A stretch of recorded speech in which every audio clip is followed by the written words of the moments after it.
नमस्कार, बहुत स्वागत है आपका। खबर दिन भर आप देख रहे हैं, मैं हूं आपके साथ ऋतु ज्ञानवानी। सबसे पहले ग्वालियर की बात कर लेते हैं। युवक की गोली मारकर हत्या की गई है। घर के अंदर युवक को गोली मारी गई। परिजनों ने पत्नी और उसके दोस्त पर आरोप लगाया है।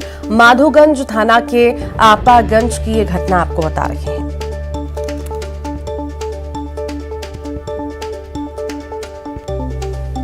तो युवक का कत्ल किया गया है, ये बड़ी खबर इस वक्त आपको बता रहे हैं। मामले की जांच में जुटी हुई है पुलिस। ग्वालियर की खबर है, युवक की गोली मारकर हत्या की गई है। घर के अंदर युवक को गोली मारी गई और परिजनों ने पत्नी और उसके दोस्त पर आरोप भी लगाया है।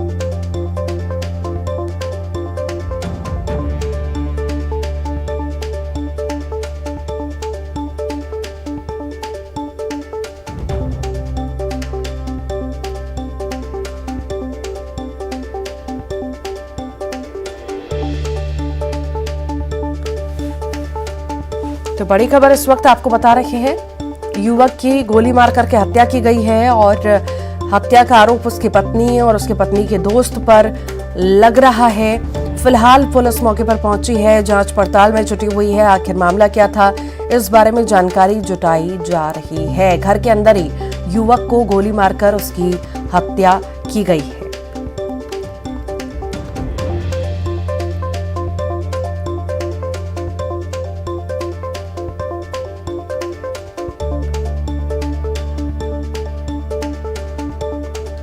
युवक की गोली मारकर हत्या की गई है। घर के अंदर ही युवक को गोली मारी गई है।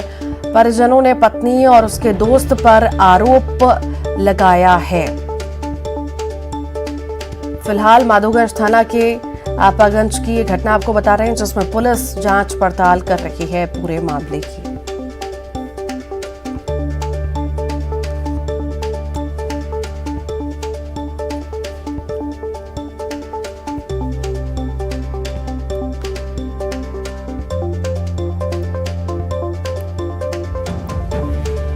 ग्वालियर की ये खबर आपको बता रहे हैं, जहां पर युवक की गोली मार करके हत्या की गई है। घर में ही गोली मार करके युवक की हत्या की गई और पत्नी और उसके दोस्त पर शक जाहिर किया जा रहा है। परिजनों ने पत्नी और उसके दोस्त पर आरोप लगाए हैं। माधोगंज थाना के आपागंज की ये घटना है। फिलहाल तफ्तीश में पुलिस जुटी हुई है।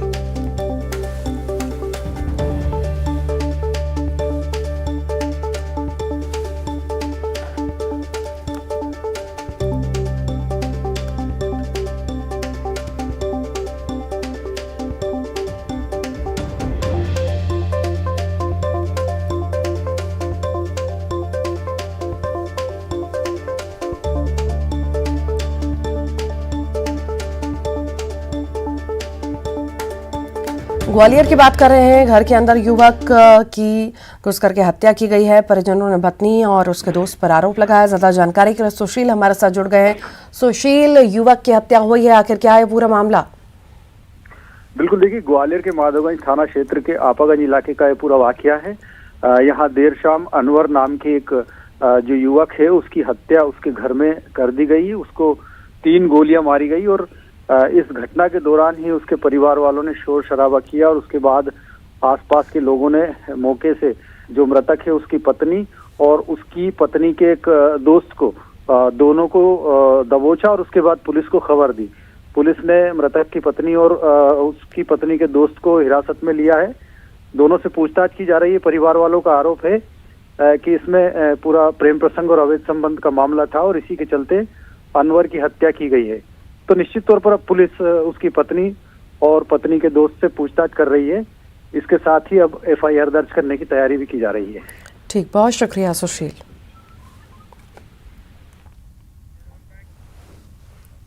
टीकमगढ़ की बात करेंगे। ट्रैक्टर ट्रॉली पलटी है और एक महिला की मौत की खबर है। 4 घायल बताए जा रहे हैं। सलकनपुर रोड की ये घटना आपको बता रहे हैं।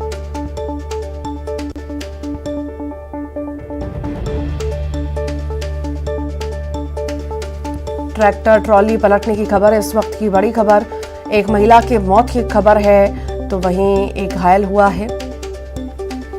टीकमगढ़ से ये बड़ी खबर इस वक्त आपको बता रहे हैं, जहां पर हादसा हुआ और ट्रैक्टर ट्रॉली पलट गई, 4 घायल हो गए हैं, एक महिला की मौत हो गई है। सलकनपुर रोड की घटना आपको बता रहे हैं।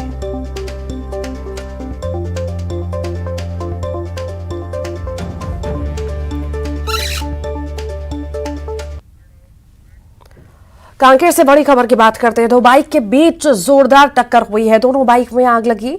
दोनों बाइक पर दो लोग सवार थे। दो बाइक सवार की हालत गंभीर बताई जा रही है। घायलों को धमतरी रेफर किया गया। हलबा थाना क्षेत्र के ग्राम जीपरा का यह मामला आपको बता रहे हैं।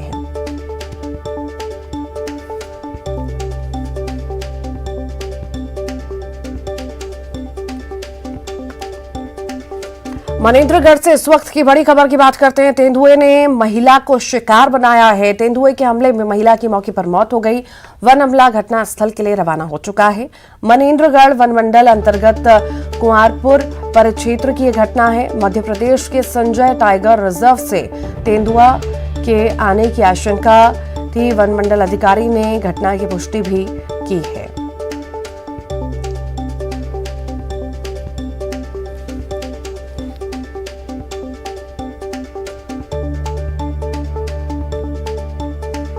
रायगढ़ से बड़ी खबर की बात कर लेते हैं। मानव तस्करी गिरोह का पुलिस ने भांडाफोड़ किया है। रोजगार दिलाने के नाम पर युवक युवतियों का शोषण किया जाता था। अवैध प्लेसमेंट एजेंसी के खिलाफ रायगढ़ पुलिस ने दबिश दी है। दिल्ली में संचालित था अवैध प्लेसमेंट एजेंसी। दिल्ली के अलग अलग इलाके से 2 आरोपी गिरफ्तार हुए हैं। तस्करों के खिलाफ कोतवाली पुलिस ने यह कार्रवाई की है। आरोपी से पूछताछ करके दिल्ली तक पुलिस पहुंची। आरोपी ने दिल्ली के साथियों की सूचना भी दी है। नाबालिग को दिल्ली ले जा रहे आरोपी को पुलिस ने जशपुर से गिरफ्तार भी किया था।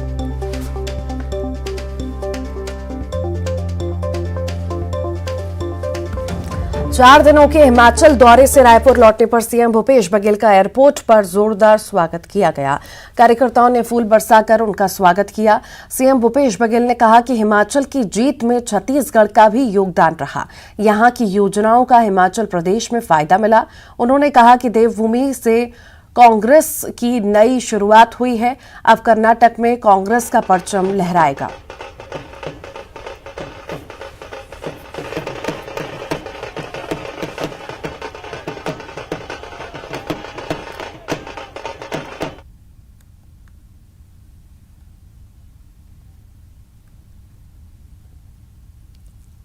हिमाचल प्रदेश में कांग्रेस की जबरदस्त जीत हुई और एक बस ड्राइवर का बेटा चुनाव जीता है, मुख्यमंत्री बना है। वो बधाई हमारे छत्तीसगढ़ के बहुत सारे लोग हिमाचल गए थे और जीत में हिमाचल जीत में छत्तीसगढ़ का भी योगदान रहा। यहाँ के भी साथी लगातार वहाँ गए, प्रचार प्रसार किए और छत्तीसगढ़ के कुछ योजनाओं को वहाँ 10 गारंटी में शामिल किया गया। तो उसका बड़ा प्रभाव है और हिमाचल की जनता बहुत बहुत धन्यवाद, बधाई। अब हिमाचल देवभूमि है और देवभूमि से अब कांग्रेस की शुरुआत हुई है तो पूरे देश भर में वो संदेश जाएगा। अभी तक हम 2 राज्य में थे, अब तीसरा राज्य हिमाचल हो गया है। कर्नाटक की बारी है, वहाँ भी कांग्रेस का परचम लहराएगा, हमें पूरा विश्वास है। प्रधानमंत्री नरेंद्र मोदी ने छत्तीसगढ़ वासियों को बड़ी सौगात दी है। नागपुर रेलवे स्टेशन से आज उन्होंने नागपुर बिलासपुर के बीच चलने वाली वंदे भारत एक्सप्रेस ट्रेन को हरी झंडी दिखाकर रवाना किया। ट्रेन के बिलासपुर पहुंचने पर लोगों ने जोरदार स्वागत किया। राजनांदगांव, दुर्ग, रायपुर रेलवे स्टेशन पर भी बीजेपी नेताओं और लोगों ने जोरदार स्वागत किया। राजनांदगांव पहुंचने पर ट्रेन का भव्य स्वागत किया गया। पूर्व सीएम रमन सिंह, बीजेपी प्रदेश अध्यक्ष अनुराग साव, सांसद संतोष पांडे ने वंदे भारत ट्रेन का स्वागत किया। इस मौके पर भारी संख्या में लोग रेलवे स्टेशन पर मौजूद रहे। दुर्ग में सांसद विजय बघेल, राज्यसभा सांसद सरोज पांडे और बड़ी संख्या में बीजेपी कार्यकर्ता मौजूद रहे। इसी तरह से रायपुर में भी बीजेपी नेताओं ने ट्रेन का स्वागत किया। इसके बाद ट्रेन बिलासपुर पहुंची, जहां लोगों ने जोरदार तरीके से ट्रेन और क्रू मेंबर का स्वागत किया। वंदे भारत ट्रेन शनिवार को छोड़कर बाकी सभी दिनों में चलेगी। ये ट्रेन बिलासपुर, रायपुर, दुर्ग, राजनांदगांव, गोंदिया और नागपुर के बीच चलेगी और नागपुर से सिर्फ 5.5 घंटे में बिलासपुर की दूरी तय करेगी। तो वहीं कांग्रेस ने ट्रेन के किराए को लेकर सवाल उठाए हैं।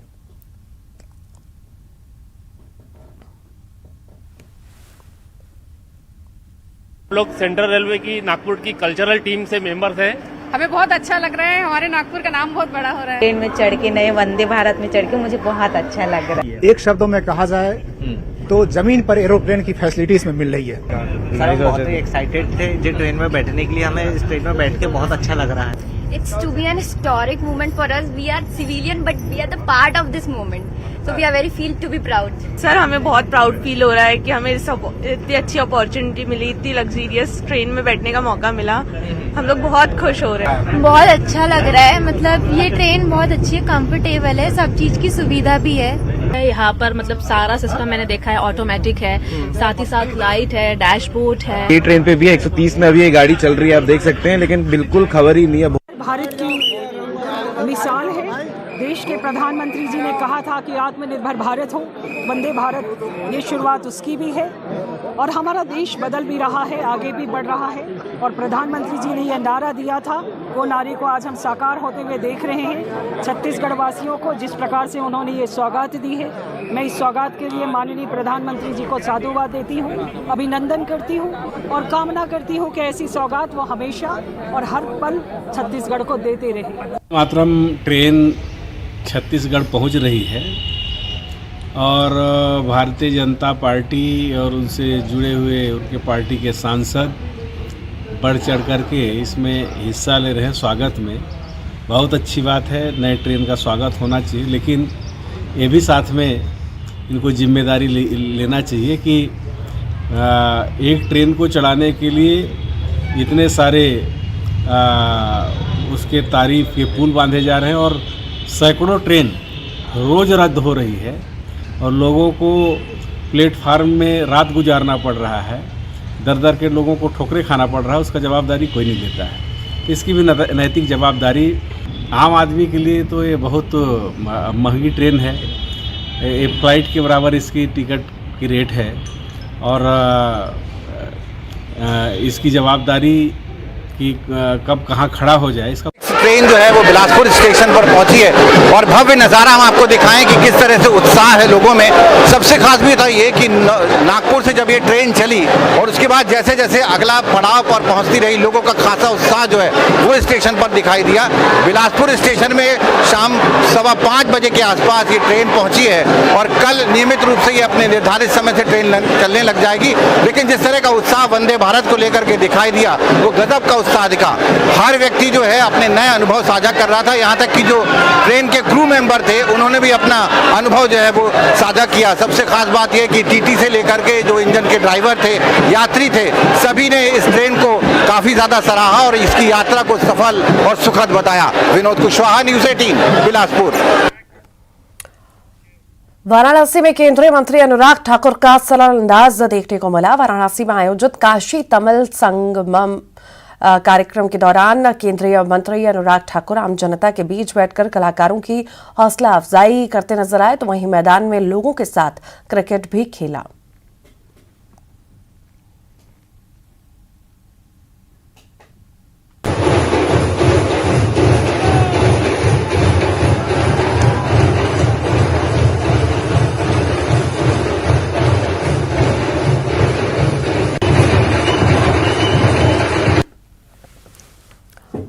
बलौदाबाजार से बड़ी खबर की बात करते हैं। लवन परिक्षेत्र में 2 वयस्क तेंदुए की मौत हुई है। लवन परिक्षेत्र के परिसर अल्दा में तेंदुए के शव मिले हैं। वन विभाग ने मौत की पुष्टि की। 1 महीने पहले तेंदुए की मौत हुई थी।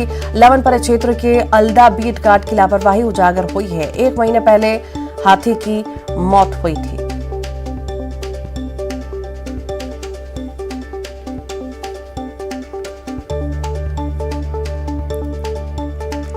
और सरगुजा दौरे पर पहुंचे खाद्य मंत्री अमरजीत भगत, उन्होंने धान खरीदी केंद्रों का निरीक्षण किया। दरअसल प्रदेश सरकार ने सरगुजा जिले में लाखों मीट्रिक टन धान की खरीदी की।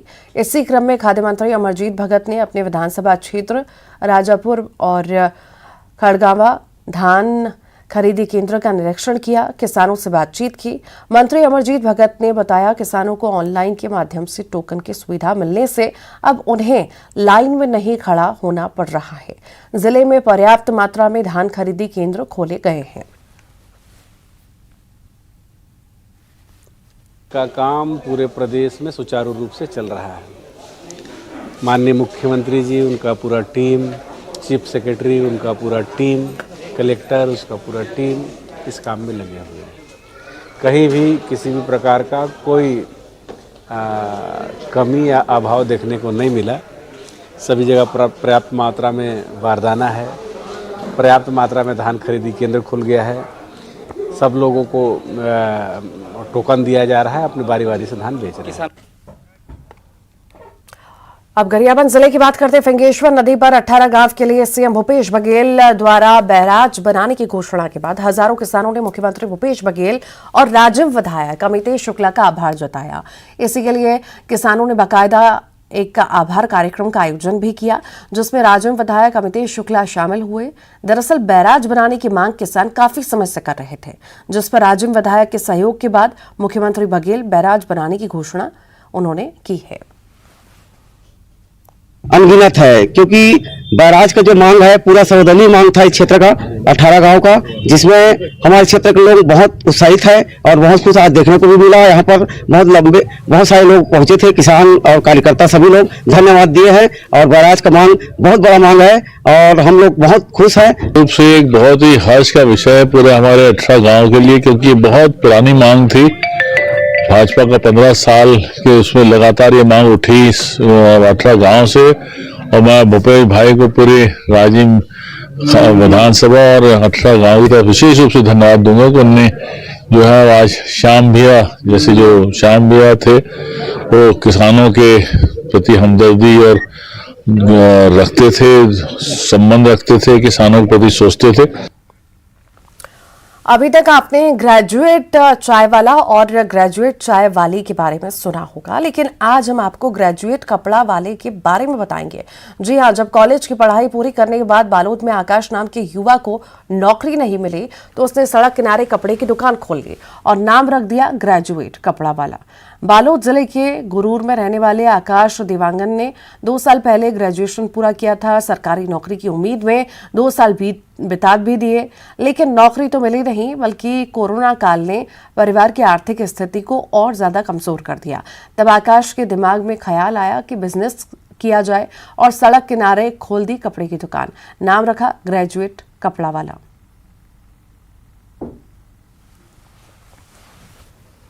खबर कांकेर की है, जहां दबंगों ने गांव के एक परिवार का हुक्का पानी बंद करवा दिया।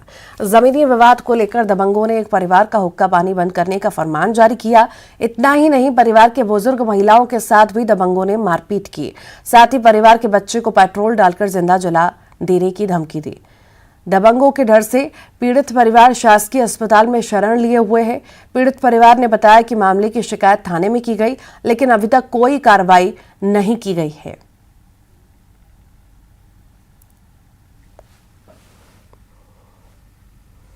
अंबिकापुर शहर के लोगों को कम पैसों में पीने के लिए शुद्ध पानी मिले, इसके लिए नगर निगम ने लाखों रुपए खर्च कर कई जगहों पर वाटर एटीएम लगाए, लेकिन इन वाटर एटीएम से अब लोगों की प्यास नहीं बुझ पा रही, क्योंकि वाटर एटीएम अब सिर्फ शोपीस बनकर रह गए हैं।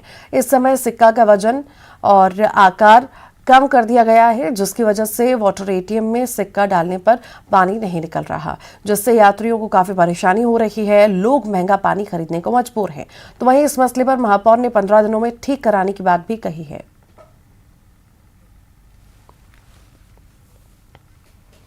और इसी के साथ ही खबर दिन भर के इस बुलेटिन में इतना ही।